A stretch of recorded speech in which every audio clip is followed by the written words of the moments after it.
نبی پاک صلی اللہ تعالی علیہ وعلا آلہ وصحبہ وبارک وسلم۔ حضور نبی پاک صلی اللہ تعالی علیہ وسلم فرماتے ہیں زمین اللہ نے پیدا کی تو زمین ہلنے لگی۔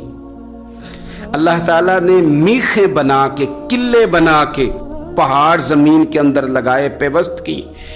فرشتوں کو بڑا تعجب ہوا کہ شاید سب سے طاقتور مخلوق ہی پہاڑ ہے۔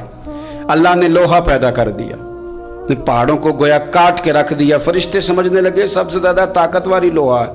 اللہ نے آگ پیدا کر دی، لوہا بھی پگھلا دیا۔ فرشتے سمجھنے لگے شاید سب سے زیادہ طاقتور آگ ہے، رب نے پانی پیدا کر دیا، آگ بھی جھا کے رکھ دی۔ فرشتے سمجھنے لگے سب سے طاقتور شاید یہ پانی ہے، رب کریم نے ہوا دکھائی، ہوا نے پانی کا رخ بدل دیا۔ فرشتے بار بار تعجب کر رہے تھے تو رب کریم نے فرمایا کتنا کچھ سوچو گے، میں تمہیں بتا ہی نہ دوں سب سے زیادہ طاقتور کون ہے؟